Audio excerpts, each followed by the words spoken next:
All right, Arizona Cardinal fans, welcome back to the Red Rain podcast. This is episode 193. So please, once again, welcome in your host, Walter Mitchell. Thank you, Kyle Little Rock Ledbetter, sporting a Washington Nationals hat. I feel like our Cardinals are the Washington Nationals or the Washington Generals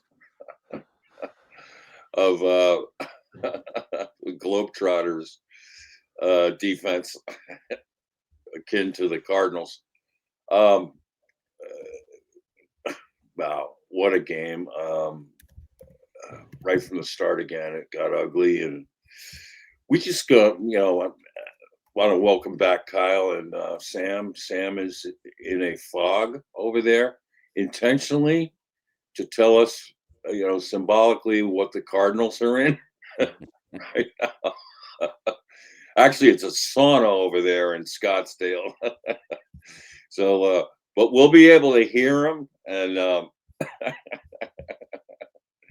Sam, tell us what's raining going in on. Arizona, so this is what happens. Yeah. Oh man, it's so good. So we have the plays queued up, good, bad, and ugly. We're gonna come at you with them left and right, and try to get to the bottom of what went on in these plays. Starting with the opening kickoff by Sky Moore, who basically had a lane that you could drive a Mack truck through. And look at Trey Clark. That is an unbelievable play by Trey. Everyone else, not so much.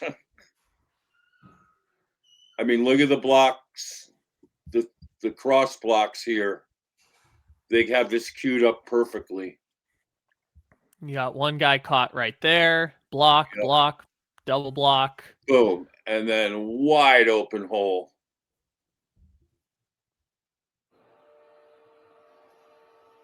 Kind of a weak sauce effort all the way around, except for Trey. I love Trey. He's the Dortch of the defense. He is our Dortch on defense. Yes, he is. Doesn't get much run, kind of gets overlooked, but the dude is a baller. And every time he's on the field, he's splashing plays, and that was incredible effort on his part. So let's go to the next play, which is the McCaffrey touchdown.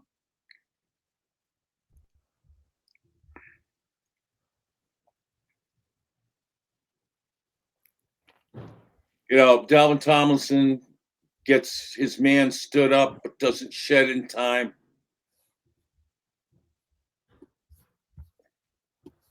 And Cody Simon gets caught not coming downhill fast enough from a 1 yard line. Now he ends up making a tackle on McCaffrey, but it's too late. Simon did some really good things in this game, and he led the team in tackles. This, in retrospect, seeing as Juice Check, the fullback, went the opposite direction, there was a little bit of deception there, but typically your middle linebacker is assigned to a gap, and I think that the gap that they scored in should have been his gap, and he should have been filling it sooner. He did later in the game, however, and I thought he did some really good things in this game, but he got picked on early and often with Shanahan's offense. We'll see more of that, but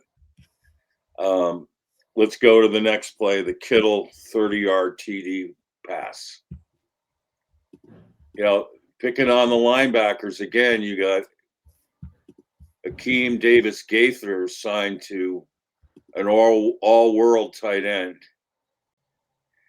And if you guys have been following us for a while, my initial blog on the new Red Rain blog was questioning the Cardinals' inside linebackers' ability to be athletic enough to make these kind of covers in the NFC West. And the answer is no. It's clearly no. I mean, and you have to have a better plan, in my opinion, of guarding Kittle than putting a linebacker on him. And it burned the Cardinals all day. You know, you have to plan for stuff like this. You're playing against McCaffrey and you're playing against Kittle twice a year, although we dodged the Kittle bullet the first time around, which gave us a better chance in that game in Santa Clara. But, you know, dang. What a fascinating play here, because you've got Juszczyk out wide, and he's being guarded by, I think that's Max Melton, Right. on the edge. Yep. You're still only rushing 4, so that means you've got linebackers and safeties back there, but you've got a one-on-one with a fullback. Right. You've got slot corner on, I think that's Kendrick Bourne right there. And then I believe that's Jennings on the outside. Yep. Just an interesting, and then obviously the linebackers following McCaffrey, but strange formation for the Niners, but weird matchups that the Cardinals came out with on that play. Go ahead. I was going to say, even if you're running man coverage, it's pretty surprising to have Juszczyk one-on-one with Melton in that situation.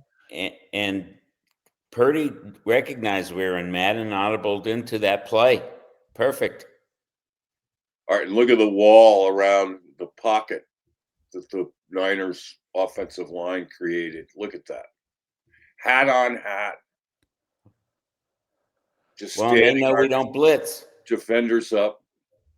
Just really passive. Yep. Now, here's the thing. Go back to the start. When you're assigning an inside linebacker to take Kittle, see where he's aligned and see where Akeem Davis Gaither is. Already, that's a win for Kittle. Mm-hmm. Because, and especially on this route, because Gaither is offset to the inside, Kittle can run the corner and beat him, which he does. Can cross his face right there. Go ahead.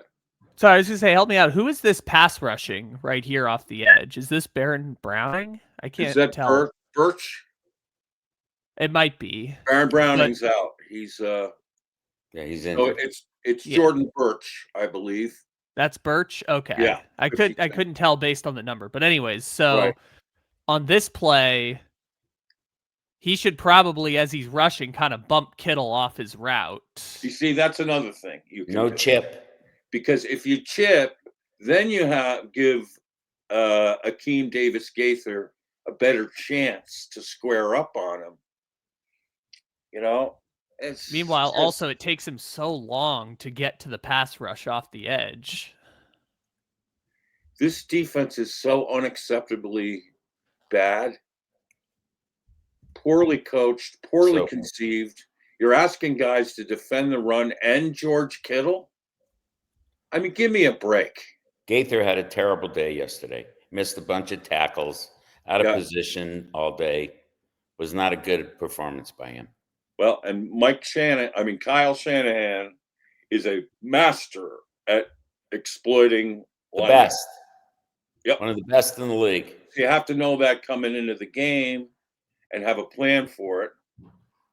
And these Cardinals under Gannon, like, the most disconcerting thing is that we're like 5 times worse the second time we play a team.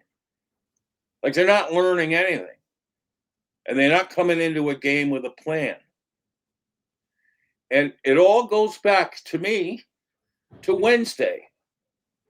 When what does Gannon choose to do? Yes, we're banged up. We got guys, we're, limited or whatever. But he just says, no, we're not going to practice normally. We're just going to have a walkthrough. They had a walkthrough yesterday. Then they walked through this game. I mean, you coach the guy. I mean, I know what Belichick would have said. I'll coach the guys who are there. I'll coach the guys who we can practice with.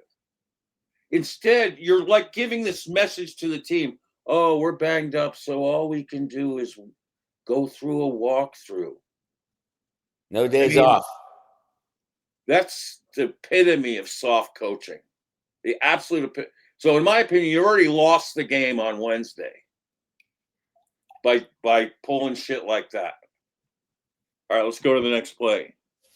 It's too bad since they lost the game on Wednesday, we shouldn't have had to watch this yesterday. Yeah, and watch a whole, 49ers contingent take over State Farm again. It's so embarrassing. Somebody said it was 2-1. It was 2-1, and get this, we had to have a silent count because the 49ers fans were screaming on our every snap, which helped cause a record 17 penalties. Yep. And on the other side, when our defense is on the field, crickets. Yep. You could hear Brock Purdy up from the press box. Yep. Calling out the signals. It is such an egregious embarrassment. And how Michael Bidwell can sit there and revel in, I guess, the money he gets from 49ers fans and not do anything. Well, he's used to it. He's become numb to it, right? Well, he's seen that in his entire tenure since they even prior, since they've been to Arizona. Arizona's a home game for every away team. Yeah, but good thing we have casitas, right? That's right. Isn't that a great thing? Yes. Anyway, so here's some good news. This is a great blocking scheme. Watch the pulls and watch the hits. Boom, boom. Open the door, bang. That was just like the 49ers kickoff return where they blocked open the hole. Look at that. Good pull. Hernandez. Boom.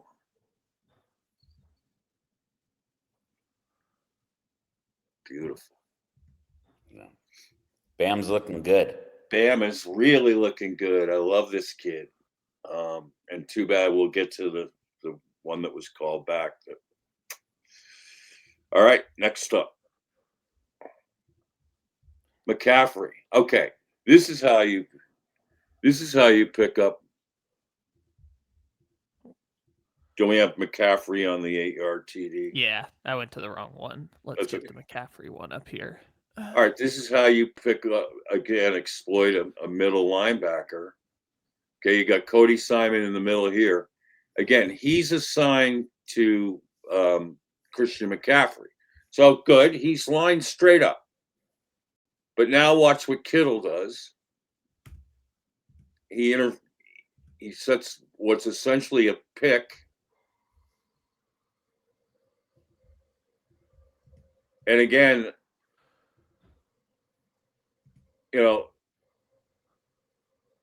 unfortunately, Cody Simon is not aware that this is a man cover, or now he is. Correct. Oh, shit. Correct. Break down in coverage. He should have been mirroring McCaffrey from the start. This just makes you look stupid.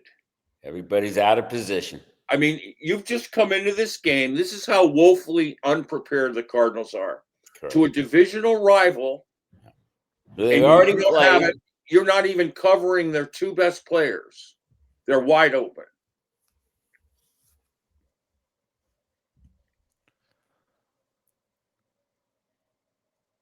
I mean, Johnny Venerable of Phoenix is reporting that from everything he's hearing, Monty and JG are safe. Wow. It's just unthinkable to me that as bad as we've watched this defense, how a defensive coach who vows every week, this is on me, I'm going to fix this, has no answers whatsoever. None. I mean, you're in the second time playing the 49ers, and you're not even covering. You're not even being competitive in They covering learned nothing your from two the best first game. players. And you're not getting a Brock Purdy either, which would have been quite a message early. Welcome back to the NFL, except he can play in a tuxedo and pick us apart. And so easy, wide open receivers left and right. And this is a common theme every game, no matter who the quarterback is, no matter who the receivers are, no matter how good they are, and now no matter how you're supposed to prepare for them, wide open players left and right with easy throws. And even the broadcaster said, "Oh, what an easy pitch and catch. What an easy pitch and catch." So now let's go to the Mustafa interception. Why do their guys catch footballs and our guys have like brick hands? All right, this was a mix-up, obviously, in terms of it was Weaver and Dortch who end up running similar routes. That there's not a complementary route there. So one of them was supposed to break out or break on a dig earlier to draw the safeties in. I'm guessing that's probably Dortch was supposed to do that, but instead both of them run posts. They're too close together. Jacoby throws where he thinks the ball's supposed to go, and unfortunately, it's right in the arms of Mustafa, who makes the catch, unlike our guys. There you have poor play design and poor execution. Yep. Remind me again who the color commentator for the game was. Daryl Johnston. I think it was Daryl Johnston. It made a really good point on this play. I remember watching it live. Yeah. And he talked about how on these types of routes, Brissett's got to get it out right here. Right. Because both the pocket collapsing and it's a timing route. And he kind of made the point that's like, Brissett's got to get that ball out, anticipating a receiver's going to be in the spot that he's trying to throw it. So even if that pass falls incomplete, it's still got to be a timing route over the middle. And so Brissett at this point doesn't know where the receivers are going to be positioned. And then by the time they've both broken in the same direction, it's too late, basically. And the throw is definitely errant. Yeah. Now, where I disagree is that there was no pressure on Brissett at all. The pass pro was great, and it was great all day. Never got sacked. So it's not a ball you necessarily have to force in there. But this goes back to Wednesday. Brissett is available. Weaver is available. Dortch is available. This is where you go live and you straighten shit like this out. But instead, you're just walking through it or whatever you're doing. And, it's just lousy preparation and attention to detail. Well, that's how you clean things up, Jonathan Gannon, right? Isn't that what you're doing every week? Going back and cleaning things up? How many times have we heard him say that? Yeah. And if the message is, oh, it's all on me, but hey, Wednesday, guys, we're just going to walk around. We're not going to work like we should. Well, no wonder the players love him, supposedly. I mean, these players know very well by now. They started to pick up on it last year after the bye week. They know how poorly prepared they're being and poorly coached. And I'm going to get to this later with Brissett because, what we saw in that first half was a revisit of the third and give up offense. And I'm done with Petzing. Done with them. Because those were Petzing calls. I don't think Jacoby called off one of them, which I'm pissed at him for not doing. But those bubble screens on 3rd and 8 is just third and give up. especially back in your own area. Also, you're not getting any pressure. So you have all this opportunity to throw downfield. It makes no fucking sense whatsoever to throw dink and dunk passes early in the game when you have a chance to fight back. And I believe what happened at halftime was Jacoby went in there and he said, fuck this. We're not running those kind of plays on third down anymore. I'm throwing downfield.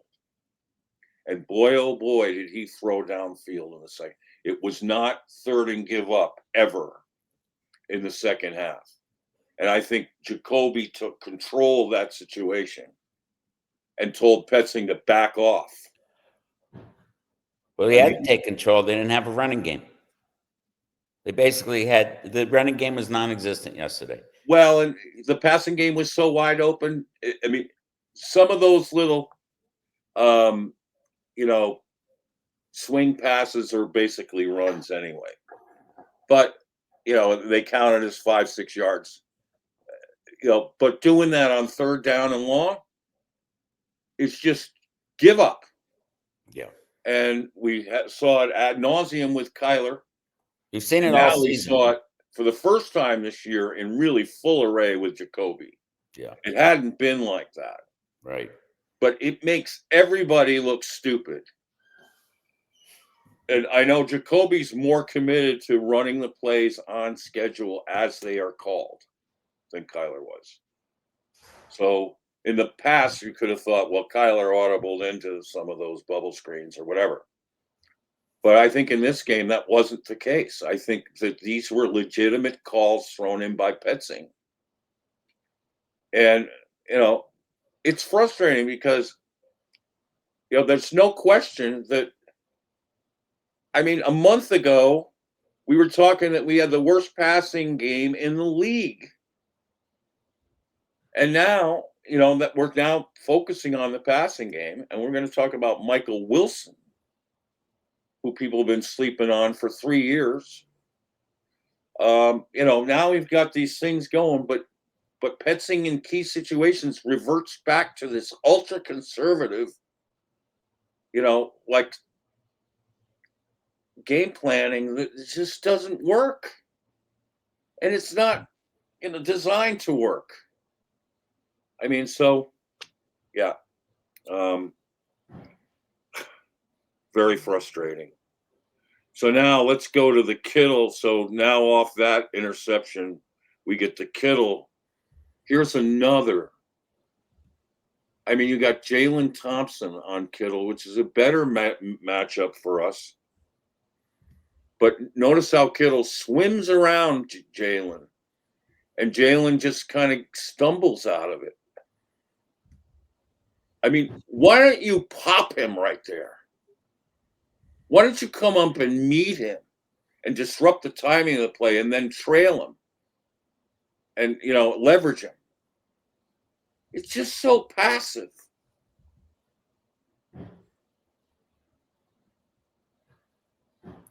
Jalen Thompson, it's just, he's a good box safety, but man, because he tackles. But man, in coverage, it's just not good enough. I'm sorry. There's another kid who's regressed.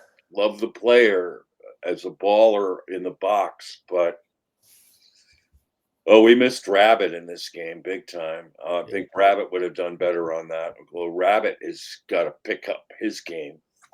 He's floundering right now, in my opinion. Another kid who's regressed.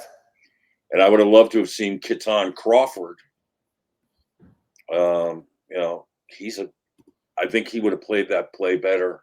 He's faster, more instinctive. But again, that's just so easy peasy. It's just a gift. So sorry to say. All right, now let's see the night 60-yard. So Pharaoh Brown is on the right side, on the far right of the line.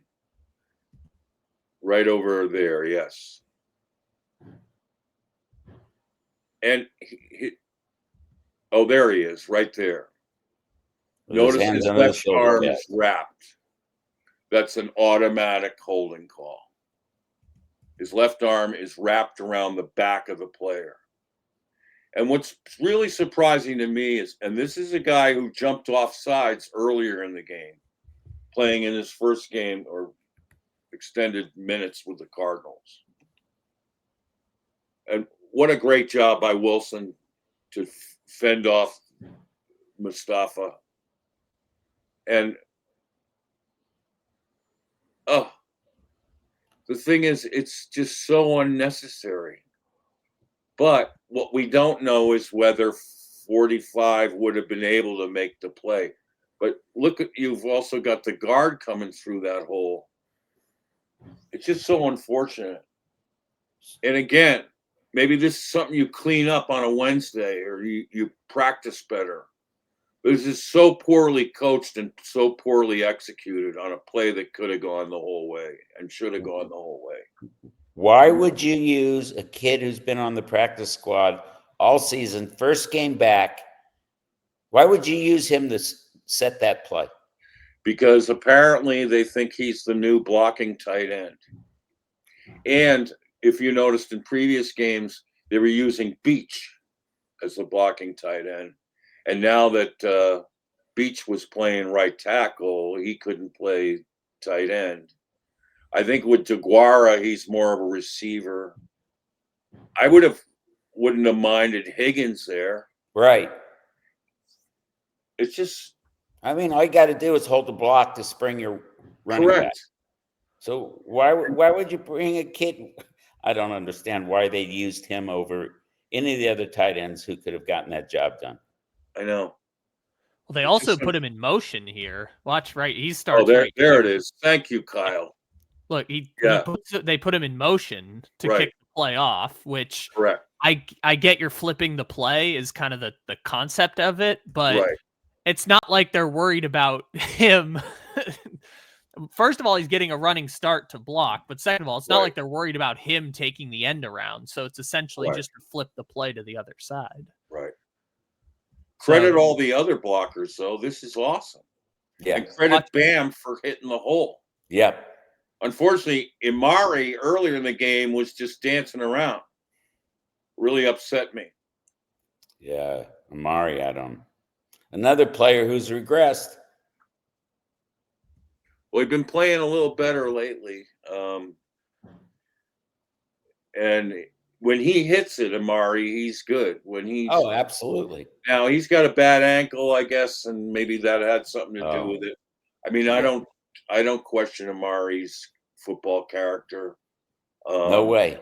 No, he's a baller, and But unfortunately, like you said, Sam, we're not getting the running game established really well, and part of the reason was, I think, we're just not hitting those holes fast enough, and but the blocking up front has been improved. We're just now getting ourselves in such a hole that we have to pass the ball, 9 out of 10 times too. That's a factor. We're not in close games anymore, so it doesn't, and you're up against the clock, so you're not running the ball as much. But it needs to be said, yesterday we had a non-existent running game against a defense ranked bottom half of the league. I mean, they're 27th against the run. Fred Warner's out. Yes. I mean, we couldn't run against a very poor running defense. But it's tough when you drop into a 13-0 hole. There's no question. You got to throw. That's why the kid threw for 57 times. Yeah. And, amazing. I guess it's good that Jacoby hasn't logged that many plays over his career because he needs a young arm. But the question is his arm going to hold up after throwing so many passes when he's not used to it? Looks like it to me. He looks. I hope so. Well, this is his moment. He is zipping the ball. Yes. And he's relentless. I love this about Jacoby. He's going to play hard for 60 minutes. There is no way, I'm sorry to say this, Kyler fans, I'm sorry. There's no way Kyler Murray would have fought that hard in a game like this. There's just no way. And he would have passed like that. It's just no way. It's just not in his nature. So be that as it may, I mean, we were treated to a special performance in that second half from Brissett. And unfortunately, here's the next play. We had a touchdown lined up to Higgy Bear, who makes a great play on this. And Higgy Bear's been really tough. Yep. And he's tough on this play. He's fighting for yards. The kid Stout 20 in both of our games made huge defensive plays.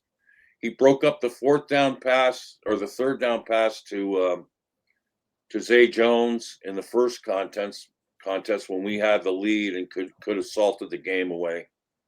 And here he strips Higgy of the ball just as he's at the plane. By the way, I thought there was a huge disparity in the way that the 49ers tackled versus the way we tackled. That's a Robert Salah trademark. Is their players tackle hard and they go for the football. Absolutely. Our guys. Playmakers. Yeah. Our tackling was terrible yesterday. Our tackling was terrible last week. And we're tied for last in the league right now in tackling. Mm-hmm. But Gannon's safe. He's safe. A defensive-minded head coach who can't get any adjustments done, who stands there like a ghost all game on the sideline, but he's safe. Oh, okay, great. Safe. Can't understand it. We'll get back to another mistake that Higgy made. Now, I just want to encourage Higgy to keep going because he's really been a nice surprise as a rack run after. Yes, he has. He's had a nice year. So, it happens to everybody that, next time around, you're going to squeeze it extra tight, and you're going to score on that. And, hey, McBride's the same way. He's been fantastic with the racks and trying to get the ball in the end zone when you throw it underneath it. Fantastic. Dortch with the racks. Tremendous. So Dortch played great yesterday. Just keep that, Higgy Bear, keep that going. We love it. We love you. Just, learn from this. Fortunately, it wasn't in a game where you're ever going to have a chance to win. So chalk it up as a learning experience. Squeeze those corners of the football next time you get in that situation, and you're going to be fine. But that's a pretty crazy silver lining, is at least it didn't cost you a game. At least you were getting blown out, so it doesn't matter. Correct. And it just added to the comedy of errors that the Cardinals were making during this game, unfortunately, because they were moving the ball well, and this was a great play by Higgy. It just, he had to learn a tough lesson, and so did the team. So now let's go to Trey. Trey had a good game. He cost us so with a couple bad penalties. Yeah. This is where, when people are saying Trey's better than Kittle, we can see in this game, you can't say that yet. Kittle's a better blocker. He doesn't cost the team.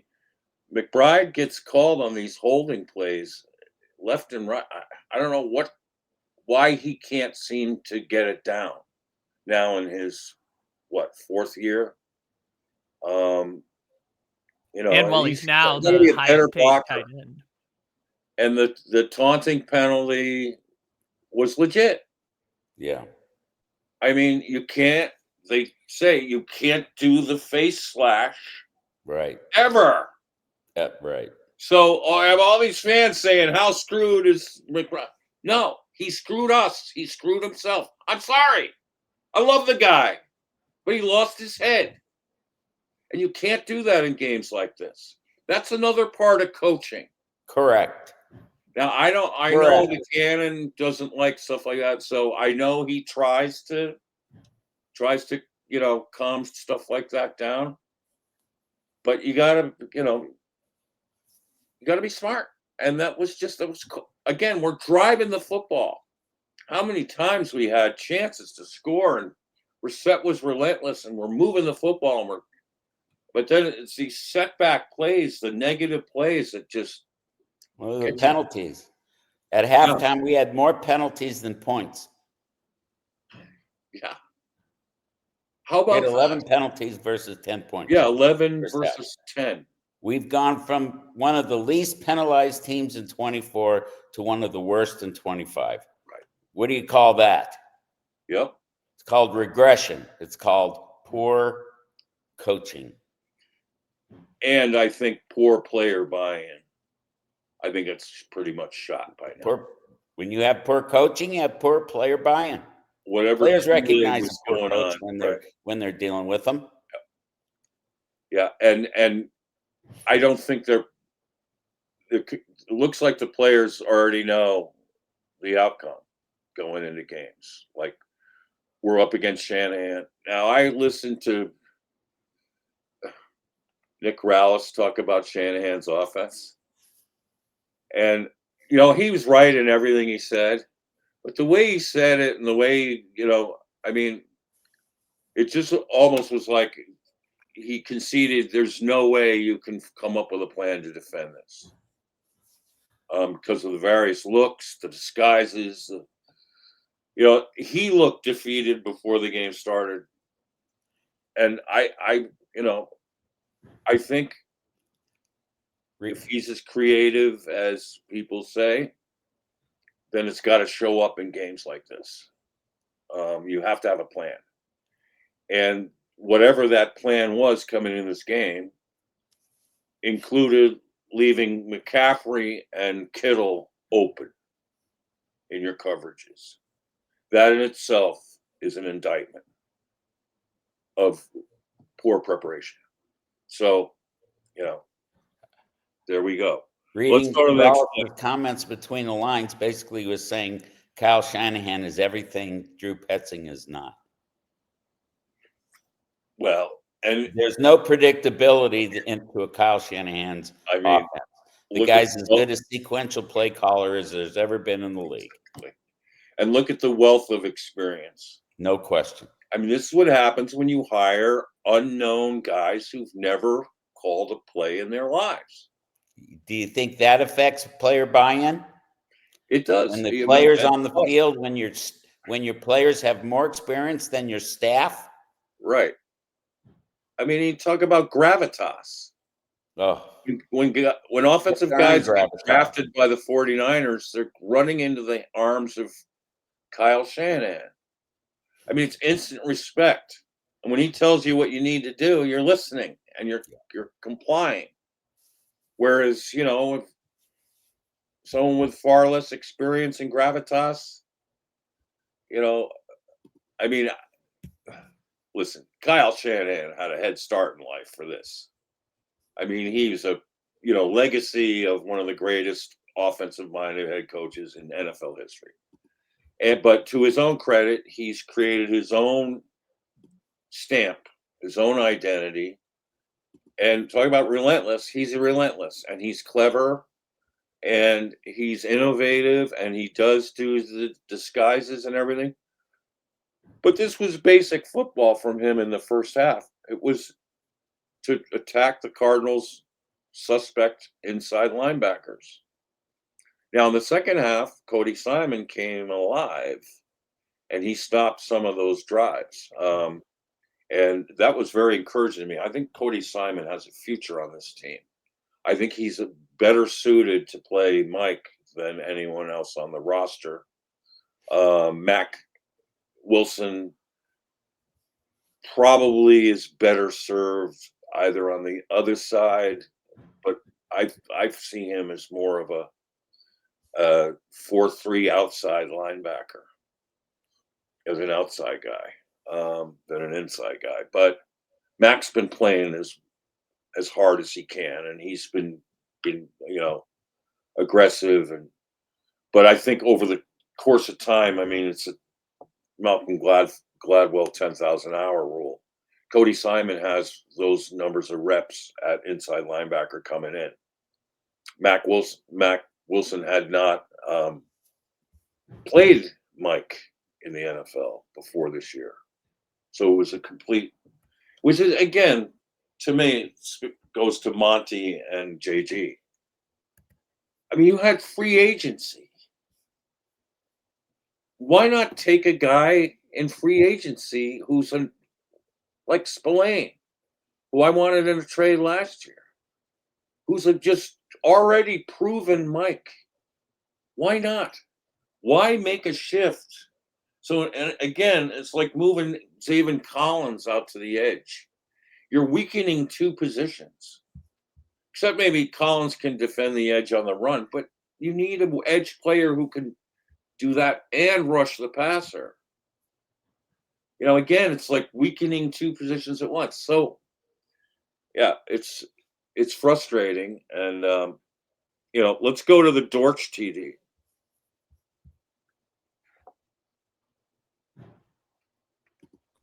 All right, let's see. Let's fire up the Dortch.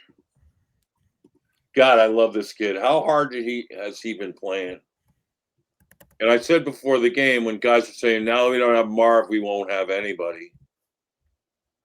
And I said, I love Wilson. I love Dortch. Weaver could be a surprise. I said, I love Higgy. Remember last week? I was saying this. I love Higgy. I love McBride. We had plenty of guys. And we had a quarterback willing to distribute the ball. Look at that pocket. And Dortch does a really smart, veteran-savvy thing. He just sort of sits down like he's just kind of halfway jogging, and then, you know, doesn't lift his arm up to draw attention either. He just splits that little seam and turns around and thinks, hey, ball could be coming. Whoop. Beautiful. Safety dropped down too, not thinking he was going past him. Love this kid. I'd re-sign him right now to a, you know, new 3-year deal. Yeah, he's going to be an unrestricted free agent next year. You think he wants to come back and play for losing football squad? Well, we'll get to a plan in a second that might change that. But let's finish out with the Lenore interception. Yep. Play fake. Brissett under pressure. Here we are. Yep. Okay. You might be surprised, but I'm not going to blame Brissett on this. I know people are saying throw it out of bounds. Yes, but Higgins, awful. You're taught in that situation to come back to you can't let the defender cross your face. And if anything, when they showed it from the backside angle, the all-22 angle, Higgins was even, when the ball was there, even drifting farther backwards. You can kind of see his momentum right here. So watch right here, drifting. He's going to go off camera, but just imagine he's still drifting back a little bit. Correct. Now the ball's coming. That's when you step to it. Yeah. And you shield the defender. You cannot let him play that passing lane. You cannot. At the very worst, you're breaking the ball up. But you're not letting him run right through your passing lane. I'd love to know this is just a silly thing, between that play and then this effort and then coming back, how much did Jacoby run on this play? I know. I feel like Jacoby must have ran like 85 yards on this one play.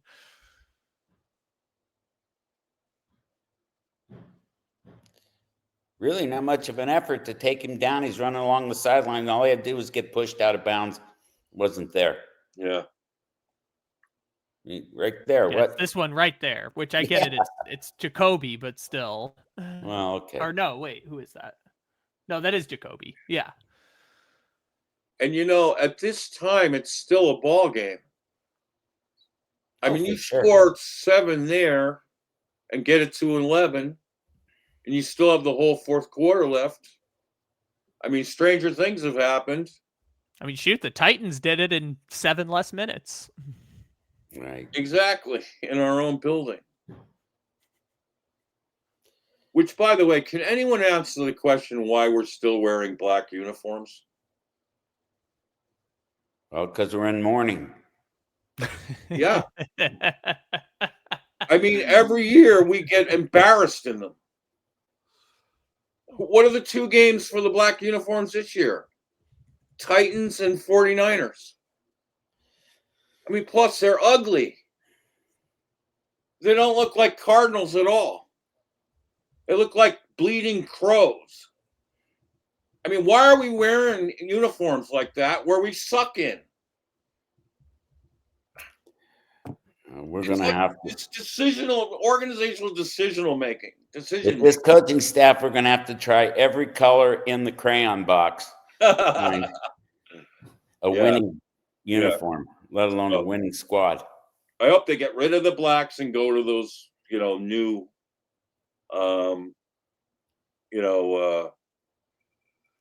enhanced, what did they call them? Rivalries, the rivals version. Those were pretty cool. Very cool.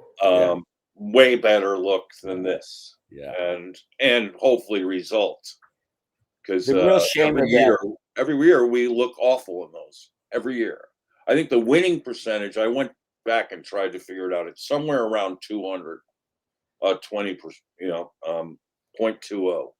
Like we win 2 out of every 10 times at home with them. And it might be less than that now, actually, because of this game. Back to that turnover, it was really a shame because we had some momentum going there, and it happened right after the Higgins fumble on the 1 where we went 67 yards in 10 plays. We were moving the football. So back-to-back turnovers was absolutely demoralizing for this team. Crushing. Absolutely. Yeah. But their guys jump and catch.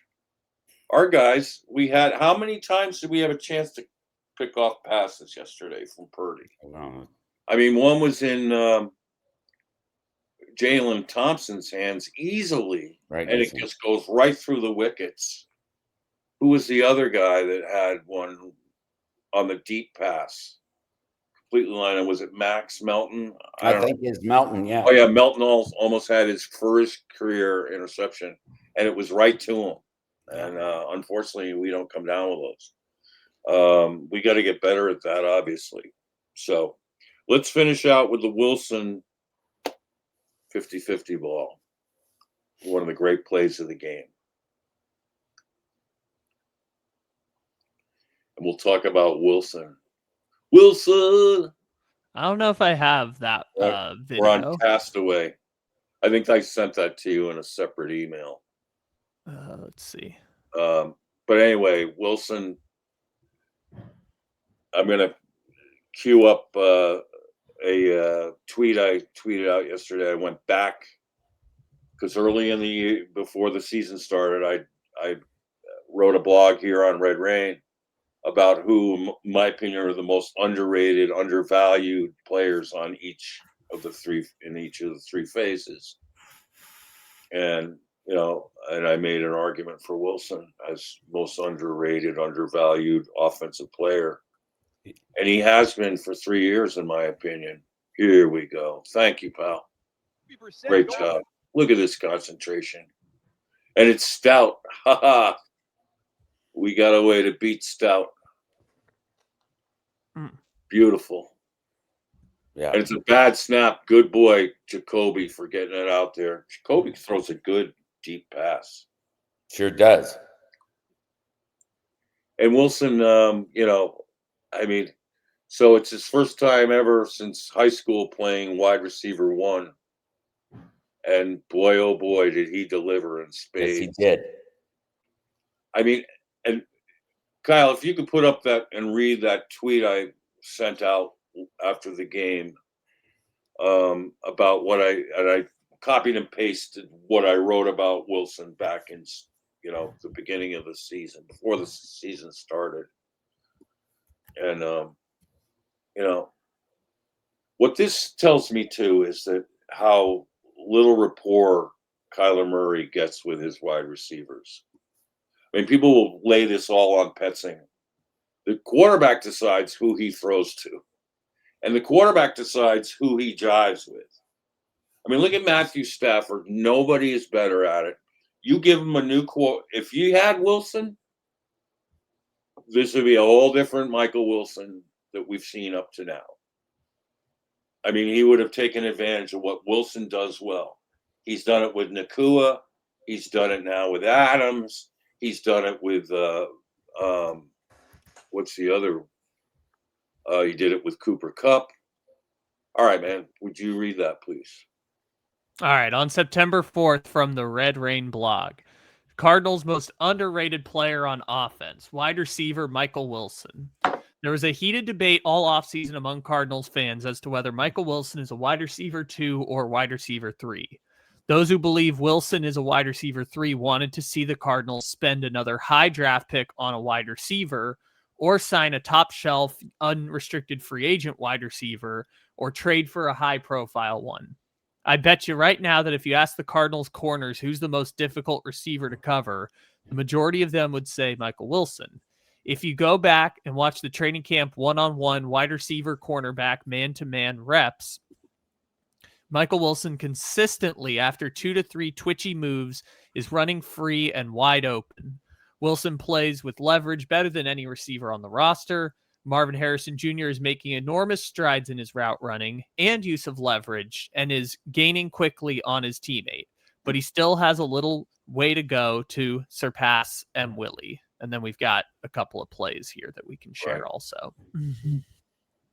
And then finish out with Michael Wilson this season is playing the quickest and fastest he has ever played. I saw that in the preseason. Then what a number of fans and pundits have yet to acknowledge nearly enough about Michael Wilson are his tremendous hands and focus on the football. It was all in full display yesterday, and it took how many games? And oh yeah, let's show this. Notice so here's this. One of them. Yep. Woo! That is leaving a starting cornerback in the dust. Yep. I mean, this is Max Melton, arguably one of our best man cover guys. I think on this play, I think that's Keitrell. Oh, that's Keitrell. Yeah. Yeah. Yeah. Okay. This is a separate play that comes up afterwards. Well, Keitrell is a pest, but on that play he got whipped. Yeah. But this is what Wilson can do. He separates. Look at that. Good ball Kyler from Kyler going over them. See, we need more of Kyler from you. We needed more of that. That's the area of your game that we needed, and we needed more throws to Wilson. But everybody wanted to be everything thrown to Marv. And, to tell you the truth, and what I said in that blog is right now, the reality is Michael Wilson is a stronger receiver than Marvin Harrison Jr. Who could disagree with that? Michael Wilson Wilson, better chemistry with Jacoby. Yeah. But Michael Wilson is way more physical. And he's way more eager. And he runs a better route. And competitive. I mean, he'll catch balls anywhere you throw it to him. And he's got a great attitude. Now, I'm not saying this to disparage Marvin. I'm really not, because Marvin's making progress and everything. I said to everyone when you drafted him, it was going to take some time. The college tape, when you looked at it game to game, indicated there were things about Marvin that were not going to be easy for him to adapt to early in the NFL. So the hope is that, he's going to be able to do that. Unfortunately for him, he got hit with appendicitis. Thank God they got it in time, and he's going to be fine. And, he'll come back and add to this. But For sure. I don't think our passing game now, I think the key is let's spread the ball. Let's make it difficult for all the D-backs on the other team. And because we've got some dandies. I mean, Wilson, we saw in this game, he could be a wide receiver 1. And guys were counting him out as like, no. Well, this is what you do when you ignore a good player. And I'll add this again. Everyone's still saying like, oh, if Kyler played in this game, it would be different. Or not everyone's saying that, but some people on Twitter are still saying that. And they're discounting anything that Jacoby's doing. And I got to beg to differ. And I'll just ask it this way. Name me one wide receiver that Kyler has worked out consistently well with. Through his career? Yeah. There's only one name, and that's Hopkins. And 6 games of Hollywood Brown. I'll throw 6 games of Hollywood Brown in there before he got hurt. Yeah, I never really saw the connection with Hollywood Brown, which was surprising. No. But he did have a connection with Hopkins. Yeah, Short-lived. It was really those first like 6 games of the season, because then Hopkins came back, and then Hollywood, I think, got hurt and he was out the rest of the year. And then Kyler tore his knee. I think they only played, I remember talking about it at the time, I think they only played like 40 snaps or 70 snaps, but with all 3 of them together the whole time, just because of how Hopkins got suspended and then Hollywood got hurt. No, let me throw the question to you. If you asked Hopkins, what would he tell you? Well, I don't know if Hopkins is able to give any quarterback any credit. Hopkins thinks it's all Hopkins. Okay. Well, we saw so many times the disconnect. I mean, we'll put it this way. Kyler threw Hopkins target after target after target after target at the expense of ignoring other players that could have helped. And at the end, did Hopkins want to stay with Kyler? No, absolutely not. He couldn't wait to get out of Arizona. There's no question. There's no question. I mean, Hopkins became fed up. Now, and I became fed up with Hopkins because he took the Cardinals on a major ride. Yeah, there's no question. And, he got everything he wanted out of the Cardinals financially, and letting him skip practices. And that's what was so annoying, too, is you didn't see from week to week the chemistry get better. And then everyone was criticizing Cliff for using him on the left side the whole time. And I think Hopkins wanted it that way because it simplified things for him during the week. But anyway. But to answer your question with respect to the current squad, Kyler doesn't have good chemistry with any of them. And that includes McBride, who, I mean, how many touchdown passes did McBride catch from Kyler last year? It was ridiculous how long it took. And now he has another. How many in Jacoby's 5 games? That's right.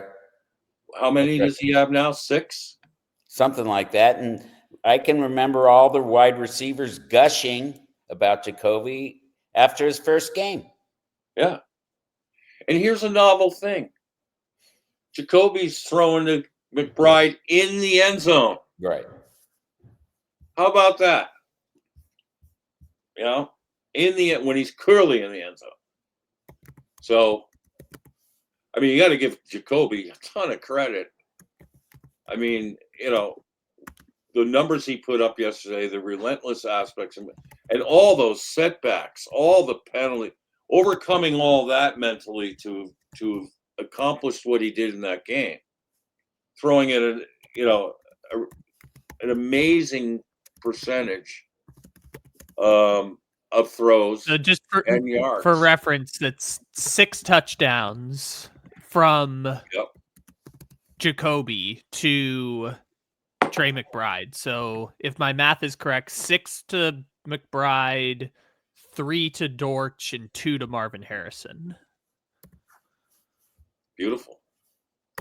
I like where that's trending, and it's good that we have Jacoby under contract for next year. That just gives us a place to start. But at a good price too. Yeah. Yeah, very good. 7.2 on the cap, I believe. It'll help that owner eat Kyler's salary. Yeah, well, yeah, I wrote an article this week where I just still people are saying they're going to get a 3rd round pick. I mean, I just can't conceive of that from anyone. Basically because of the contract. I mean, unless the Cardinals are willing to pick up, absorb the majority of the contract for next year. I think that's one part of it is the money, and then they could always do it like Carson Wentz or Aaron Rodgers deal, where it's like if you play a certain number of snaps, then it's a 3rd round pick. But if you play less than 40% of the snaps, it could be a 5th round pick or something like that. Right. Whatever they negotiate to be like, he's got to play X number of snaps for the pick to go up in value. Yeah. So, and then whoever trades for him, if they do, and I don't envision the Cardinals. The thing is, it's tricky because of the new March. It's going to be free agency then. The draft can't extend it into the draft. You have to make the decision by March 16th. Otherwise, $19.7 million kicks in guaranteed into the 2027 contract. Yeah, they're not paying him another $20 million. No, I don't think so. So you have to get it done. Everybody in the world will know that the Cardinals are going to release him by then. No question. So why even bother? Unless you're really guaranteed, thinking there's no way he'll sign with us, so we got to trade for him. In that case, they better have a head coach and an offensive coordinator who's got the goods to make this work. And people are saying to Cleveland. If Cleveland did that, I mean, and Drew Petzing and Kevin Stefanski are buddies. I mean, I don't think Drew Petzing is going, "Hey, yeah, Kevin, grab Kyler," because Petzing, couldn't get it done, nor could Gannon. I mean, and Kyler, Kyler remains an enigma. Can't figure the guy out. What happens to him game to game, and all that. And maybe there's a coach out there who's got the gravitas and the knowledge of how to turn Kyler into a top 10 quarterback again. Cliff had him there, and it's been nothing like it since. And so, it makes you wonder how much the money and too much too soon, factored into that. Because once he got the money, he wasn't the same player. And there's another thing Kyle and I have coming for you was we taped Red Rain back in 2022, right in March, on the eve of free agency, it was on the same day that the Packers signed Aaron Rodgers to that big deal, and the Broncos traded for Russell Wilson. So in 2022, two pretty consequential transactions there. And so we started talking about Kyler, and I started listing every major reason why it would be awful for the Cardinals to give him his bag now. And it's called Kyler Murray, What If? Now, and we made a kind of concerted decision to hold on to that because at the time the vitriol and the hue and cry from Kyler fans was anyone trying to present any bit of logic as to why you don't sign him now was being, just the victim of, scathing rebukes and name calling and, haterade, whatever. But we were worried that this is the earlier portions of the Red Rain podcast that we would lose some of our audience. And we didn't want to risk that. But we preserved it because, if what I was saying worked out as being true, it would be something to listen to again. And so at some point, maybe this week or next week, I'm going to give you a chance to listen to it. It's in audio. We weren't doing video back then. And I think it's a really interesting read. And we'll go through all the reasons why. And I predicted at the time that if Michael Bidwill caved in, it would be one of the worst moves of his tenure, because it would set the organization back another 5+ years. And there were all the, when you listen to it, I gave all the reasons why. It was obvious to me, at least, why it wasn't going to work. Starting with a locker room divided and giving the guy who divided it the reward is basically throwing a finger at everybody else's face. So that's to start with, but we'll spring that on you at some point soon, hopefully. And Kyle dug it out of the archives. I'm so thankful to him.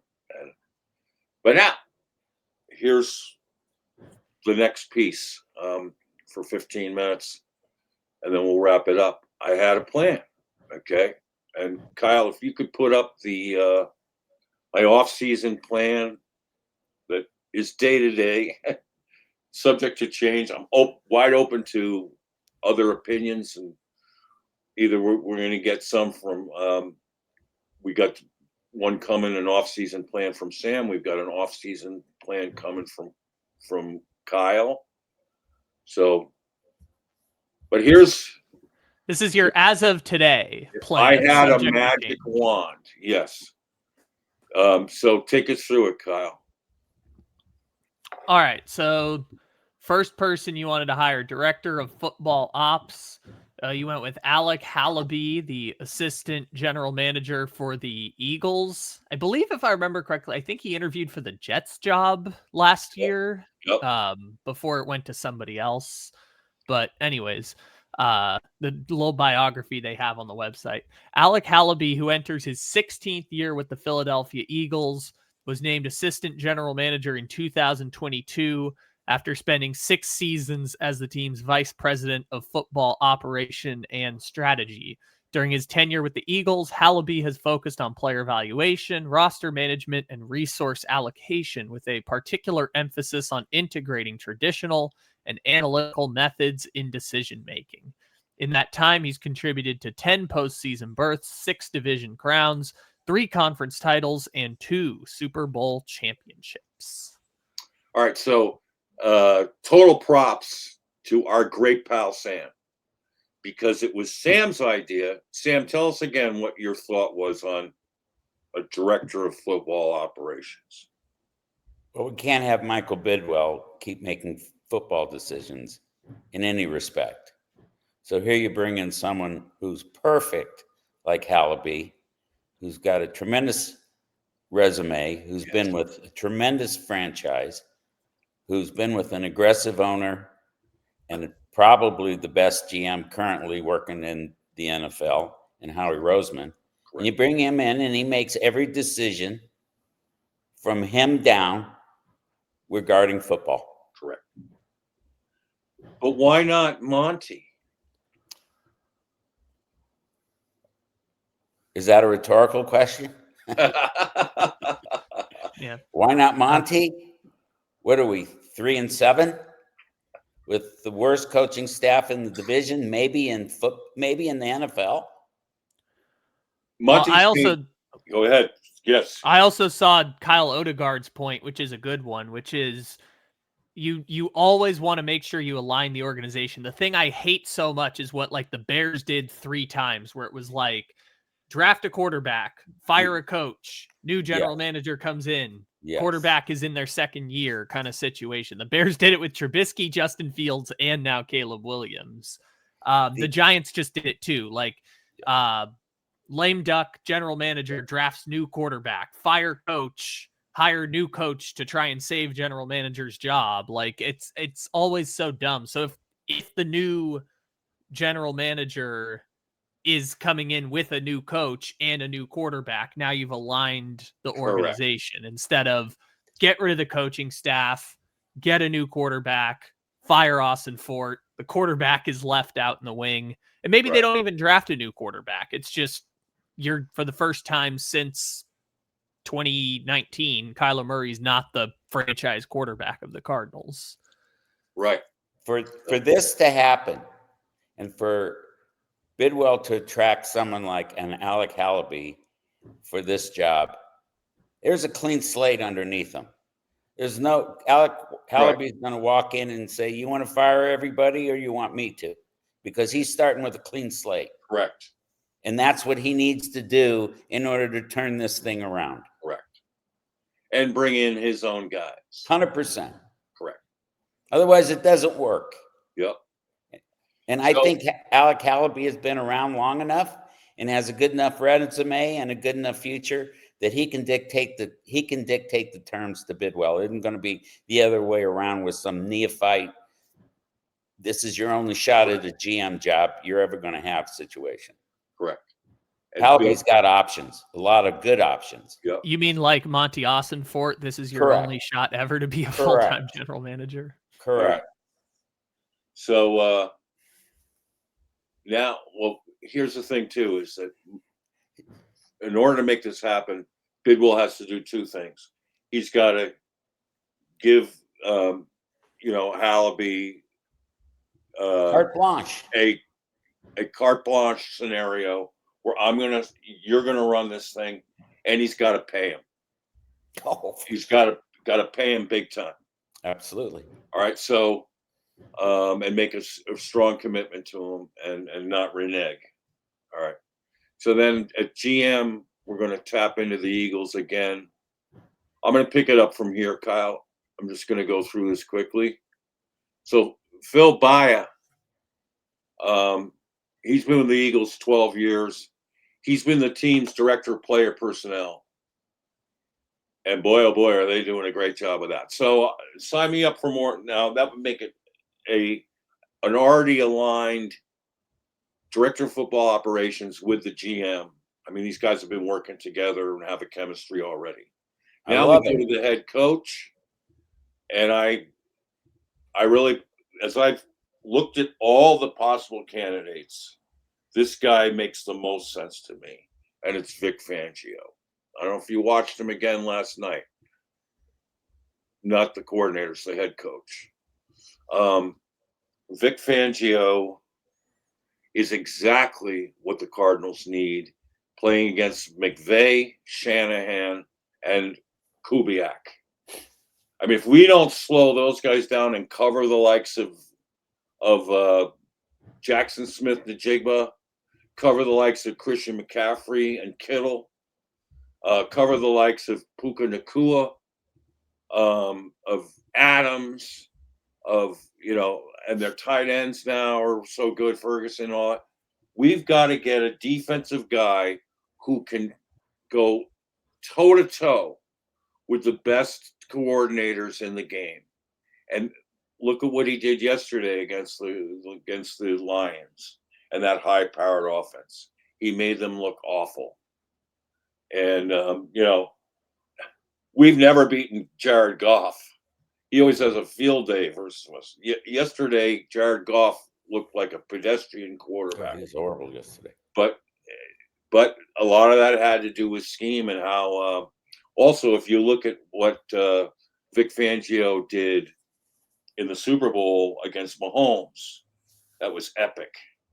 I mean, he came in and cleaned up all the, passivity and passive aggressiveness of Jonathan Gannon and got that whole thing completely turned around mentally and physically in a very short time. And I think he could do that with our talent. Now, would Vic Fangio want this job? Well, let me say why I think he would. I probably thought he lost the only head coaching job he would ever get in Denver. But in Denver, he had quarterback issues and this and that, and I'm not sure it was a fair shake. But here, given that the GM and director of football operations know and love him, he's going to get the autonomy he needs to hire staff and to get in his guys. And with that in mind, the coordinators I thought that would make perfect sense are Mike Kafka for offensive coordinator with the Giants, who, I think is an up-and-coming potential star. He was a finalist for our head coaching job last time around. And I don't think he's going to get a head coaching gig, but he's going to be out there. And unless he wins over the Giants job in this interim, and he had his team playing hard and well yesterday for most of the 60 minutes. So I think Kafka would be a great choice because of his experience. And then defensive coordinator, I have Roy Anderson, the cornerbacks coach from Philly, who's really helped turn, Quinyon Mitchell and Cooper DeJean into already Pro Bowl players. And we need help on that back end. So I thought, and by the way, Fangio, unlike Gannon, is coming in to call the plays and to coordinate the defense and to be the guy who's going head to head against our top guys. I think at this point, we will never win anything if we let the defense continue to be awful at tackling, to be awful at stopping the run, to be loosey-goosey in coverage and leaving guys wide open, and to be not so consistent in the pass rush. I mean, none of that has clicked under Gannon here, and we need a guy who can turn all that around. I think Fangio's the guy. Your thoughts, Sam? Well, he's a terrific DC. He was not a very good head coach. But if anybody deserves a second chance, maybe he does. I would prefer the head coach to be an offensive coach. I think it's an offensive coach's game. But you look at all the defensive coaches around the league who are doing well. Number one example is our aggressive coach up in Seattle. Correct. But Fangio, when he left Denver, said he never wanted to be a head coach again. Now, I'm sure his familiarity and relationship with the Eagles front office that you've set him up with might make a difference. I don't know. Fangio did not relate well to the players in Denver. Mm-hmm. And, but it's been a while. He's learned a lot, I'm sure. Right. I don't know, but I really don't know if he's itching at his age to be a head coach again. He had a terrible time with the Denver media, and the Denver media is as compliant as the Phoenix media with respect and not asking the tough questions and, being late to the party in terms of putting somebody on a hot seat. Yep.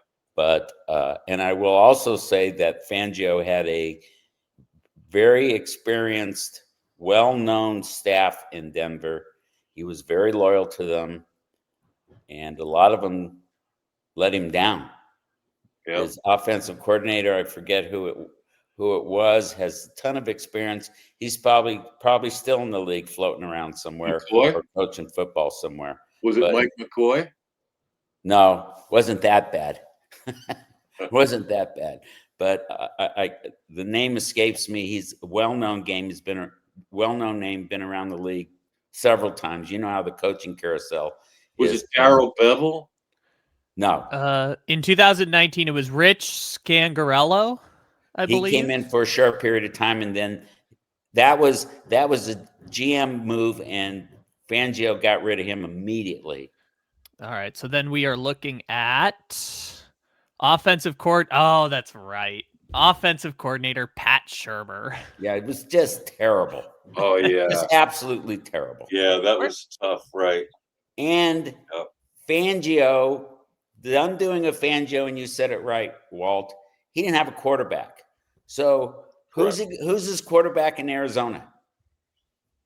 Well, to be determined. Well, if it were me, I'd go as high as even offering a third-round pick for the Eagles' backup quarterback, Tanner McKee.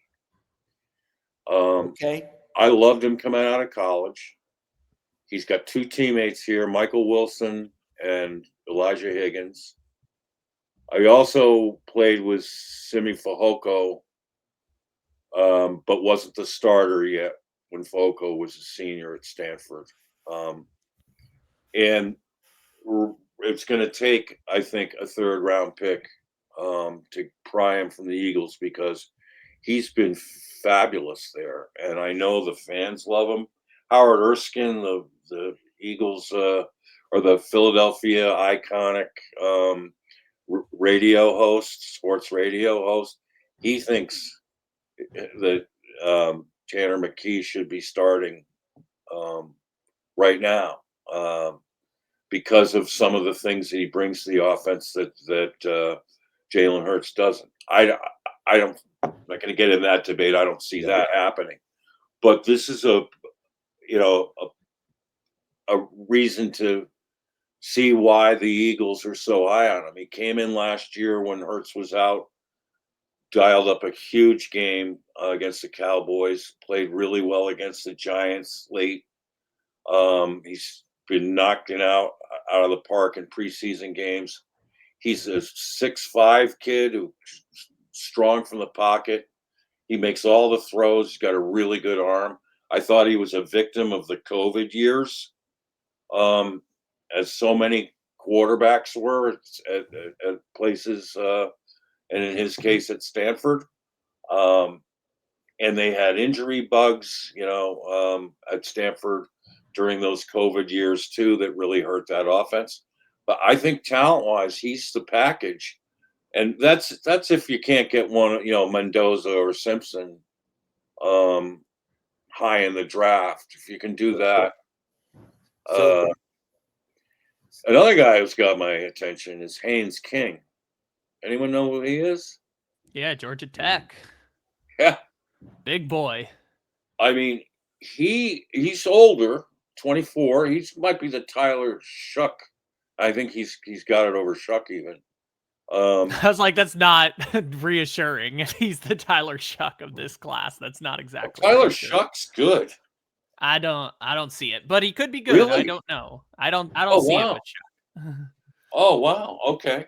We'll see how we'll see how it goes. I mean, he's not in the greatest position to succeed either. But yes, Haynes King is awesome. All right. So fair enough. So bringing up all those names, including, let's say they got Mendoza, let's say they got the kid from Alabama, Ty Simpson. I don't think, and even if they bring in a kid who's basically going to start for the first time in his career, the backup from Philadelphia, I don't think that moves the needle for Fangio, who lost his job in Denver because they didn't have a quality, experienced layup quarterback, and Tua ran Fangio out of Miami. So I think in order to get Fangio back in as a head coach, you're going to have a pretty good quarterback that you can dangle in front of him. And I don't know if any of those names are going to be persuasive. He's got a pretty good gig going on in Philadelphia. He does. And he's got all the players he wants. He's got all the players he needs. He likes his head coach. He doesn't like to talk to the media. And I just think he still has to, at the end of the day, he has to know Bill Bidwell is writing the checks. So I don't know. I don't know if Look, Fangio would certainly be an improvement over what we have. How did No Tua question. run Vic Fangio out of Miami? I'm sorry?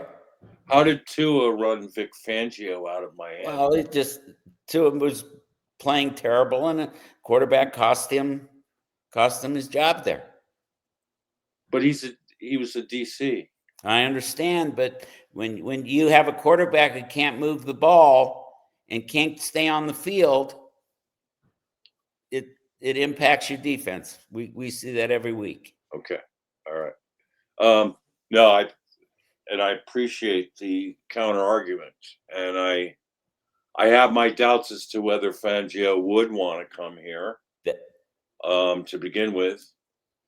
But that's my only issue with Fangio. Otherwise, he would be terrific if he could be surrounded by his folks and people he's familiar with who understand his program and let him do his thing and give him the money he needs to have a quality squad and staff. Fangio would be a huge improvement. My issue is I'm not sure he's going to come to work for Bill Bidwell or anyone when we don't have a good quarterback in place for him. I think the other part too, and I'm not as against it necessarily as bringing in Fangio. I would just make the point that the age thing is kind of real. I mean, it was in Denver. So Vic Fangio right now is 67 years old. I just looked this up for reference. Yep. Bruce Arians was 66 when he took the Bucs job. And obviously he'd had prior health issues and things like that. But and he had a pretty good quarterback too, didn't he? Well, he inherited Jameis, and then they kind of fell into the Tom Brady situation, which I think I would make that point. Like, you don't know who your future quarterback is going to be. You're only as good as your options, and you could fall into a great free agent quarterback, or you find the next Daniel like Shane Steichen was on the hot seat, and then he found Daniel Jones, who was garbage. It's kind of like you never know with the quarterback. But the Bucs thing worked out great with Bruce Arians. And I think it was kind of like a culture change situation, right? They eventually passed it on to Bowles, and Bowles has gone on to have success. Now, I don't know who the version of that would be for Fangio, but I think to Walter's point, the reason you bring in Fangio is for the culture shift. Because normally when you're making these hires, you want the new up-and-coming young coordinator who's going to be there for a decade. Your DeMeco Ryans, your Matt LaFleur's, that's right, Shanahan's, guys like that. But in this situation, I think you're going for more of the culture shift of bringing in Fangio, and maybe he's only there 3 or 4 years before he retires. Yeah, but you're passing on to someone else who now you've established the culture like they had in Tampa. Yeah, I want a guy who knows how to take on the best offenses in the NFL and can come up with plans and, to thwart those offenses. That's Fangio, no question. Anyone else doing it better? That's Fangio, no question. And I like the fact that he does have the prior head coaching experience. Yep. Belichick failed miserably in his first gig. Well, I shouldn't say miserably. I think he had one really good year there, but that sort of bottomed out. Belichick is kind of a prickly guy, but man, oh man, Belichick can coach defense, and so can Fangio. And I don't, and especially here's the other thing is, a guy with the gravitas of a Fangio would be able to bring us in an experienced offensive coordinator to match with him to create a dynamic duo. Whereas if you here's what happens when you keep hiring first-time head coaches, is that they don't have quite that allure with an established head coach. I mean, who can bring in the best guys out there. So, that's where I think he can get us both. Him calling a defense and a good offensive coordinator who can, take the offense by the horns and do well with it. But, I know his personality is a little bit different, But here's the thing on game day. What players want to know is they have a strategic advantage. That's all. You know, if you give them that edge and you put them in positions to make plays, football is fun. And that's where confidence breeds. Right now, what do you think the confidence level of that Eagles defense is coming off the Super Bowl last year and what they've been doing all year? They're kicking ass. Yes, they are. And it's not just their talent, because we saw Gannon had the talent. It's how you're developing the talent. I mean, Quinyon Mitchell right now, in his second year, might be the best cornerback in football. Yeah, with Sertain. That, I mean, he is. If you saw him last night, he put a blanket over St. Brown. I mean, an absolute blanket. There's no question. And that gives me more pause to wonder if Fangio, I mean, he's got his dream team assembled right now in Philly. I don't know if he's walking away from that so easily. Right. No, I get it would take something, particularly with the Cardinals, it would take an insurance that Bidwell's just going to back off. Oh, 100%. All right. That's and then, because, if he wants to be a head coach again, I mean, a lot of guys say that, when they're pissed off, they got fired. But if he wants the autonomy to run his own team, then. And he's an interesting guy. Denver, when they hired Sean Payton reached out immediately to bring Fangio in as his DC. And Fangio says, no, I don't want to have anything to do with the city of Denver. I mean, he's an old school gruff guy, and he is, listen, he would be great here. And everyone you've listed would be great here. And it would certainly be a huge upgrade. My only issue with Fangio is I don't really think he wants to be a head coach, and I don't think he wants to leave Philadelphia. Well, and he certainly won't do it if we've got questions at the quarterback position. Okay. That will have me scrambling for my next plan.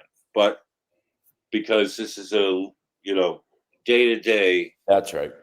In the moment, I'm just so fed up with watching wide open receivers and, and horrible tackling. And I'm so envious of the other teams that come in and paste you and stick on you. So right now, in my mind, if we don't change the defense, nothing's going to matter. I think we've got some pieces on offense that somebody can really do well with. The worst case scenario for me, thinking is hiring another head coach without experience. Yep.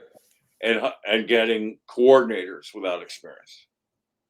I mean, if next year our new defensive coordinator is first-time timer running a defense, it better be just like hitting the lottery. Somehow you found a genius guy. You're hiring the next Ben Johnson or something. Gone in 1 or 2 years. But we cannot afford this anymore of like bringing JV coaches in to play varsity icons. I mean, that's what our coaches are. They're JV coaches. I'm sorry to say. I mean, I think they all have potential to blossom into good, solid coaches down the road. But they're too green. They're too inexperienced. I mean, I did the stat thing on yesterday again. It's for the Seahawks, it was 248 years of experience on their staff to 127. Yep. Yesterday, with the 49ers, it's 268 years of coaching NFL experience to 127. How do you explain that? And how do you compete with that? Correct. I mean, what do you expect?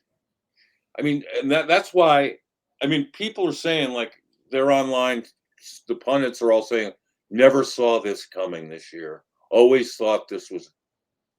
I saw this coming the minute they hired this guy. No question. And the decisions that they that they made hiring the staff.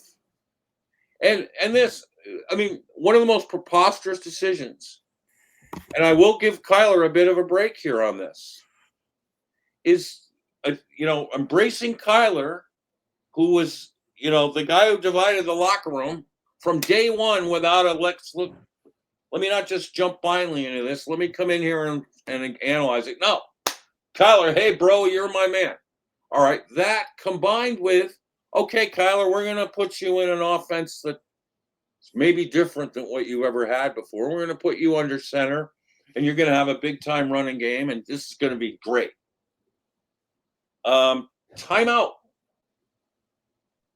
That plan, now we know, was an epic failure on all parts. On the leadership side. On Bidwell's part, on Ossenfort's part, on Gannon's part, on Petzing's part, on Wolford's part. They blew it. And it's costing us another 5 years of football in Arizona. And now this is going to come through two coaching staffs. I mean, this one deserves to be gone. They can't keep up in the NFC West. So, I mean, what kind of plan was that? If you're not even matching the offense to the the highest skills of the guy who you're trying to save, it makes no sense. And in that way too, I will give Drew Petzing a little bit of a reprieve in the sense that he brought in his offense that they wanted him to run. He could have adapted it. They just said, no, look at the J2 picks in the second draft of Monty's. They were all, the third round picks. Benson. We didn't need a running back at the time. But no, we got a new running back. Adams. Yeah, we needed a guard, but we had Will Hernandez playing at a high level.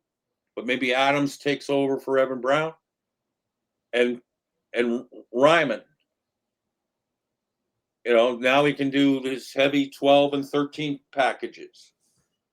I mean, and all three of those players haven't panned out. And I'm not sure that, I don't think that's Petzing's fault, but they didn't teach Ryman well enough. He's still very error prone, and now he's out. That's coach's fault. That is Petzing's fault. I mean, it's really frustrating. But the whole Monty came in, we're going to align this whole thing up. So I'm thinking, good, a Patriots head coach with experience is coming in. No. Gannon out of nowhere, breaking rules to get him. Yep. And then you line up this preposterously inexperienced coaching staff and try to sell people on the Kool-Aid of how cool this is. Try to sell people on Nick Rouse being a head coach in 3 years. Which was like, what? This defense doesn't even tackle. How do you sign up for that as a head coach? So anyway, that's the thing, is that now if we go into next year with inexperienced head coach, inexperienced offensive coordinator, inexperienced defensive coordinator, we may be screwed for the next 5 years. I mean, this is the NFC West. And this Bidwell penchant for just hiring newbies has got to stop. At least BA had some interim head coaching experience in with the Colts. It was going pretty well.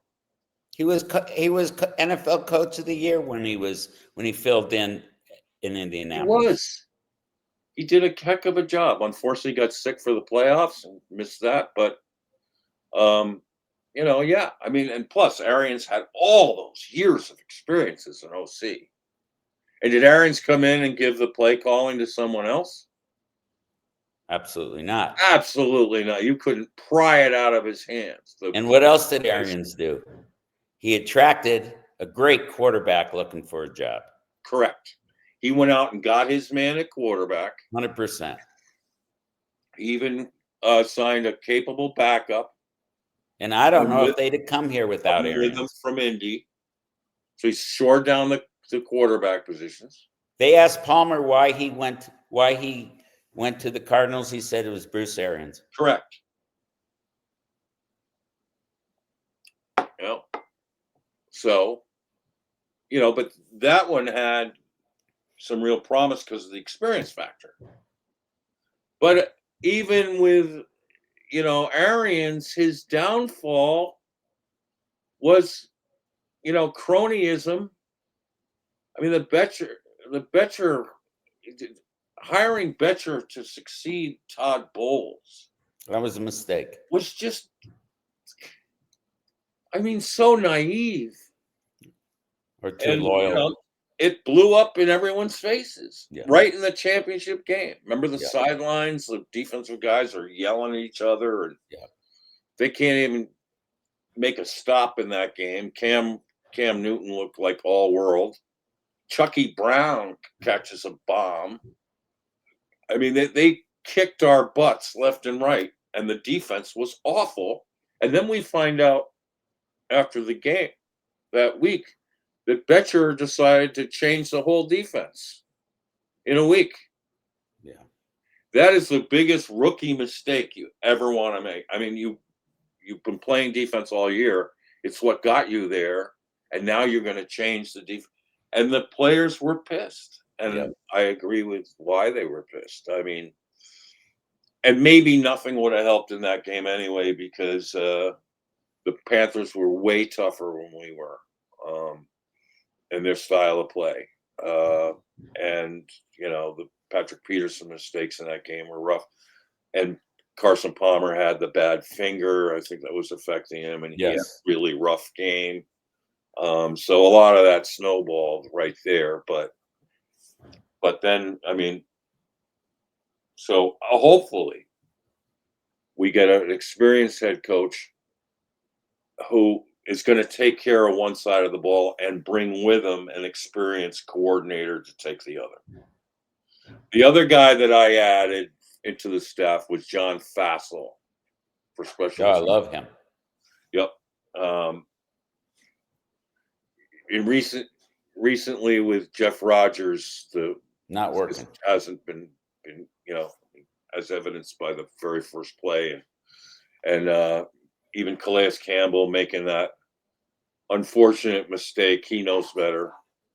Can't fault the effort, but you got to fault the thinking. Yeah. And they had a field goal block that fortunately went through the uprights and then that whole past 5 yards to try to give Ryland a 62-yarder had me screaming yesterday. That was so bogus. And then totally bogus. Had me screaming was, like I said before, it was the third and give up offense again, rearing its ugly head. In the first half of a game, you're already down into a hole. But at least in the second half, Jacoby Brissett said, "Screw that. We're going to throw the ball downfield. We're going to try to take whatever we can get off of it." And wow, ton of yards, 400. What was it? 450 yards. Yeah, on 57 passes. Yeah. Whew. Set the NFL completion record, which I thought was hilarious. Isn't it? Yeah.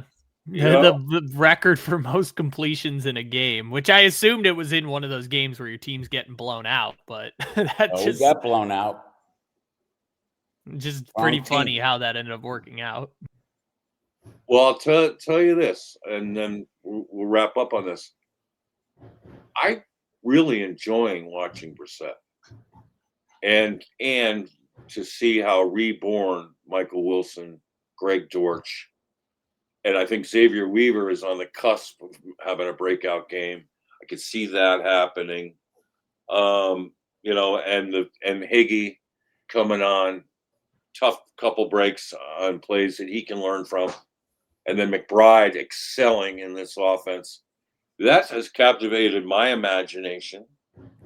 And it's made for being able to watch the game better, although frustrating yesterday with all the penalties and whatnot, all the setbacks.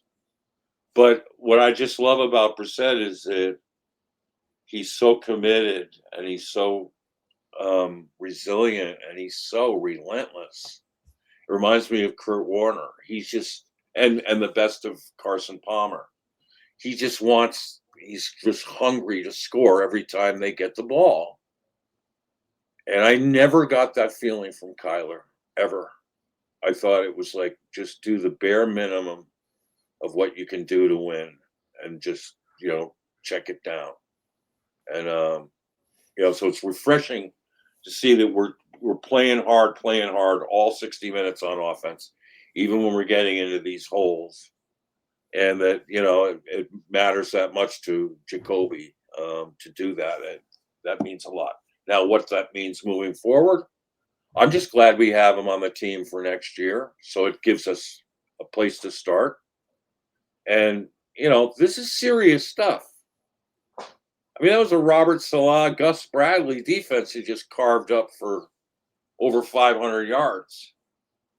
I mean, and people will say, well, they had the big lead, so they're sitting back. Yeah, but, let me ask you this. So we go for 2 points. I'm going to scream at the TV. Why are we going for 2 points? The game's there's out of reach. It makes no sense to me to go to 2 points. And then we get this wildcat, play. And it was just ridiculous. All of that to me was comedic. A wildcat where you ran left. Where you run wildcat left. play where you didn't even get the advantage of the wildcat. You ran to the side where the line wasn't. For no gain. Tracked down by the 49ers and their good tacklers.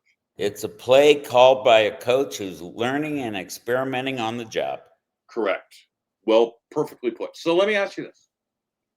Why did Shanahan go for 2 after they came down and scored at 41 points?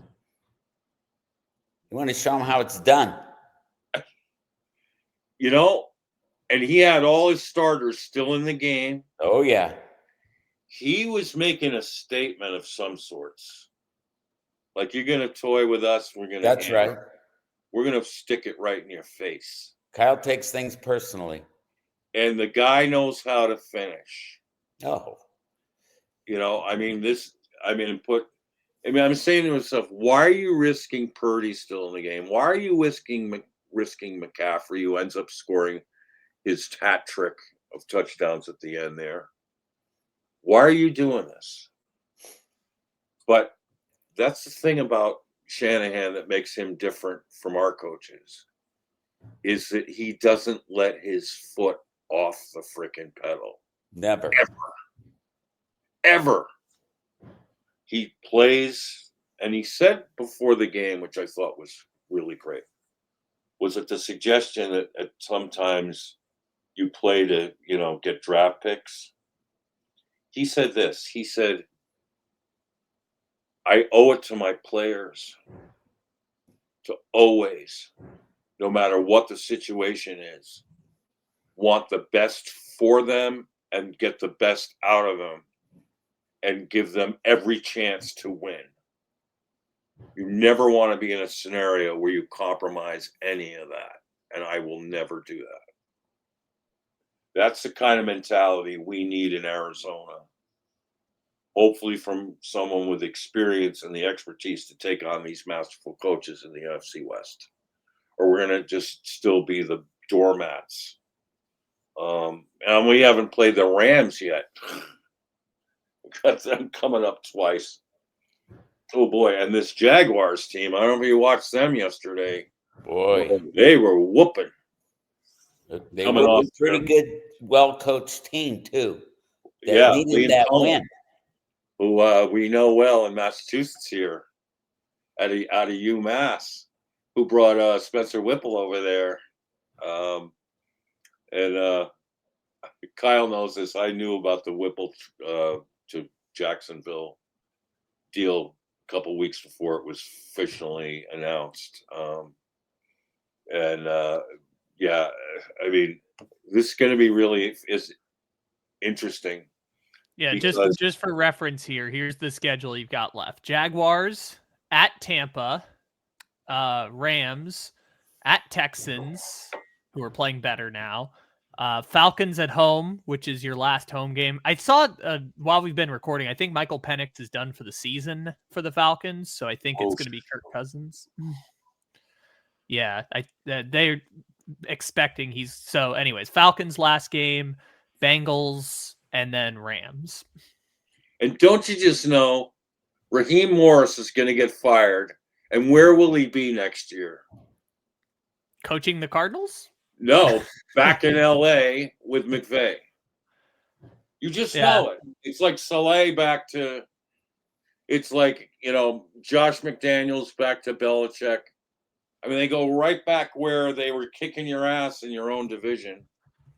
That one, I don't know about that one. I mean, Chris Shula has done a great job with that defense for the Rams. I don't think Raheem Morris is a very good coach. Oh boy, did he do well with very little his last year in LA. Oh yeah, I think he's a very good defensive play caller and coach. Yeah. I just don't, just for some reason the head coach. In fairness, he was in Tampa and Atlanta, but head coach is a whole different, ball of wax. And I don't even think he's done a bad job. I just think they haven't put him in the best position to succeed. The defense is good in Atlanta for the first time in what feels like forever. That's true. It is good, and they've just had tough time closing out games. So, but yeah, that schedule is making things interesting. And next week, gentlemen, we're going to see your off-season plans. From I'm going to take the day off, and I'm going to ingest and consider. Sam's and Kyle's. We want to talk about that. So, guys, think ahead to next week, and our Red Rain members. This will be really interesting next week to see what I already have a little sense of what's going on here because we've been sharing stuff. So this is going to be a really great show next week, and wow, this has been really tough, a tough stretch. Sam, summarize your feelings right now, and then Kyle, and then we'll wrap it up. Well, I think it's going to be a continuation of the rest of the what we've seen so far. I'm looking at this schedule. Jaguars coming off a really big win. I only see the Cardinals potentially winning that last game of the season against the Rams because the Rams are going to already have the division wrapped up and they're going to rest everybody.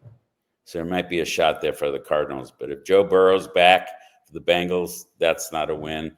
And I'm thinking maybe the Falcons might be another home win. But I don't see too many more wins for this team. So let's say they win 2 games.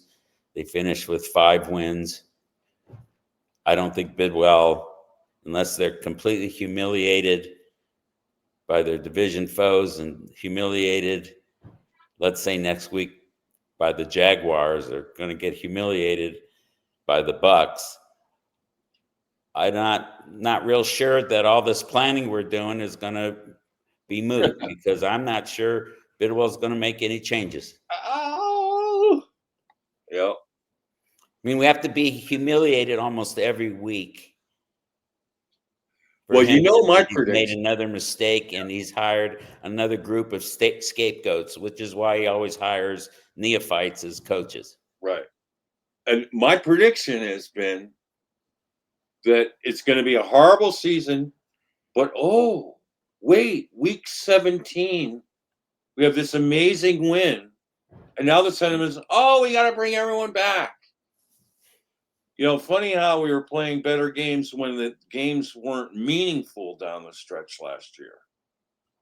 And at a time when you could have found out about your backup quarterback, whether he was worth keeping around and give him a shot. Instead, you're playing, doubling down on these games that now have no meaning for the opponents. None. And, and now you're playing better and, everything's hunky-dory. I don't think we're going to see that. I don't think we're going to see any amazing wins. Right. Well, hopefully not, or the Right. sentiment of like, we can dial this back and it'll be fine. It's not going to be fine. And unless you just want to keep kicking the can down the road. And, the thought of let's have these guys pick their next quarterback. We are in Bidwell fantasy land, where a fan goes from rooting for wins to rooting for absolute disastrous losses so we can make changes.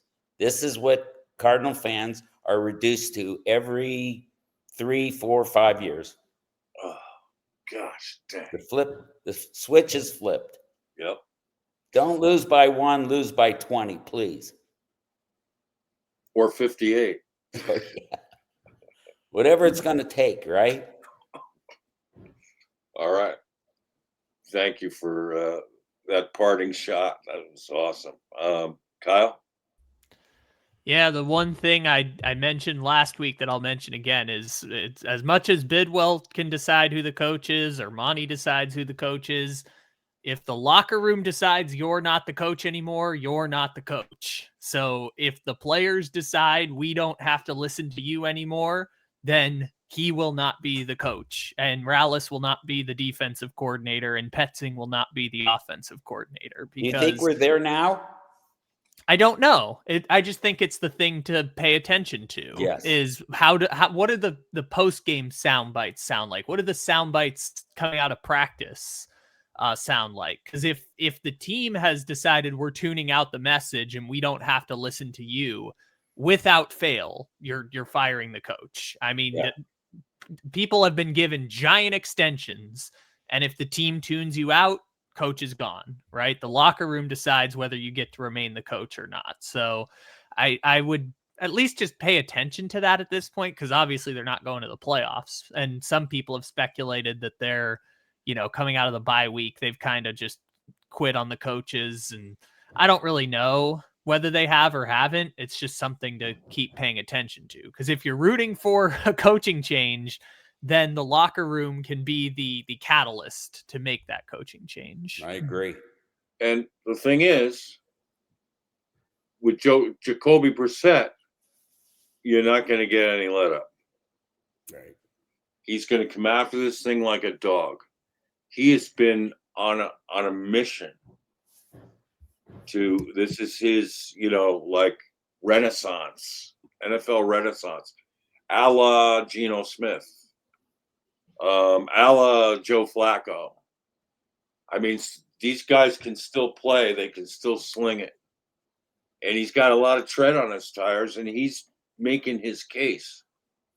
And I have to commend that.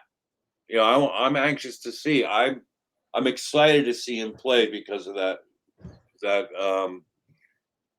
just relentless spirit he has. It's just, and then that Calais is going to work his. He only knows one way to play, and Buddha is. I would have said in past years, something's going on with Buddha. It's just not the same old Buddha. If you noticed on the last McCaffrey touchdown, he almost even did a Pat P and ran away from the ball. It was, I don't know if I would ever have imagined that from Buddha Baker, but and I think that may be his own personal reaction to the coaching and feeling like we don't have a chance anyway, and I'm not going to risk. I've risked my body so long for this team. I have to, go into self-preservation mode. Because hey, Kyler Murray's done it for 7 years. Maybe I just have to go into self-preservation mode because, none of all that really helped us.